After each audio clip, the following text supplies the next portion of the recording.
Programmatic Batch. YouTube officially renamed what was once called Repetitious Content to Inauthentic Content, and this trigger sits at the center of that change. It targets channels that function like script factories, producing videos that are visually identical across dozens or even hundreds of uploads. The layout stays the same, the pacing stays the same, the structure stays the same. Only the text changes slightly from video to video. When the algorithm detects that pattern at scale, it concludes the content can be replicated with almost no human effort, and that conclusion triggers a flag. The clearest example of this playing out in real numbers involved the wave of automated Reddit story channels. Thousands of them used the exact same format. A Minecraft parkour clip running on the bottom half of the screen, a text box reading the story on top. The visual experience never changed across hundreds of uploads. YouTube's system recognized the mass production fingerprint and demonetized those channels in large batches. Scraped audio. This trigger is specifically about the misuse of AI text-to-speech tools. AI voices themselves are not a violation. YouTube does not have a problem with synthetic narration. The problem begins when that synthetic voice is used to read content the creator did not actually write. Raw Wikipedia articles, copied blog posts,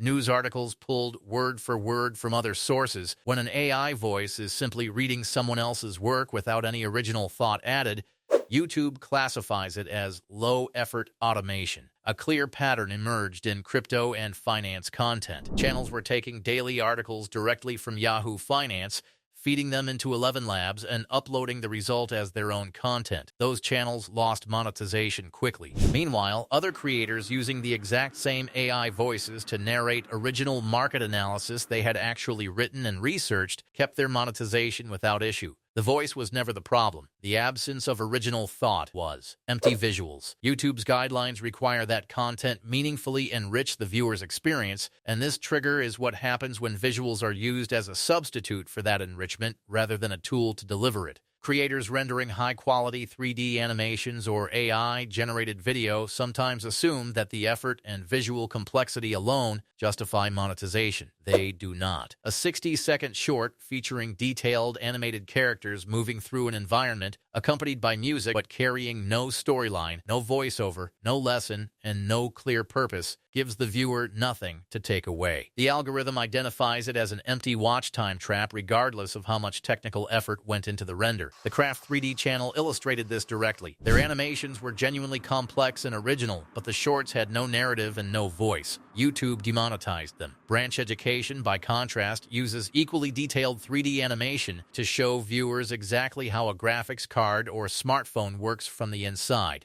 The visuals are anchored to a deeply researched script. That combination is what YouTube considers meaningful enrichment. Deceptive Persona. This trigger targets a specific and increasingly common practice, building a completely fabricated AI avatar, giving it a fake identity and backstory, and then using that false identity to establish trust with an audience. The issue is not the avatar itself. The issue is the deception. When a channel presents a hyper-realistic synthetic person as a real Silicon Valley investor or a genuine crypto billionaire, complete with a fake name and a constructed personal history, and then uses that false authority to sell trading tools or paid memberships, YouTube treats it as a deceptive practice and acts accordingly. A number of channels built along exactly those lines were removed. The contrast with Code Bullet makes the line clear. That channel uses an animated digital cartoon as the face of every video. The audience has always understood it is a stylized mask, not a real person. The actual human behind it is a programmer whose real skills and real thinking drive the content. There is no manufactured identity and no false authority. That transparency is precisely why the channel remains monetized. Un-Transformed Compilation. This is one of the most straightforward triggers in YouTube's reused content policy, and it catches creators who believe that editing clips together constitutes original work. Taking footage from films, video games, television shows, or other creators' videos and stitching those clips together with background music is not transformation. It is assembly. YouTube's standard requires that the original material be fundamentally changed in meaning or context, not just reorganized. A channel re-uploading raw South Park clips set to music will face both reused content violations and copyright claims simultaneously. Eddie Ferb approached the same source material completely differently. They took those characters, wrote entirely original rap battle scripts, directed new vocal performances, and built something that stood on its own as a creative work. The original footage was a starting point, not the product. That distinction was enough to win their monetization appeal. Artificial engagement. The final trigger covers content designed not to inform or entertain, but to generate clicks and watch time through pure repetition and visual stimulus. Daily uploads of basic guess the character quizzes or find the odd emoji shorts, built from automated templates and recycled assets, fall into this category. The content itself offers the viewer nothing beyond the momentary interaction.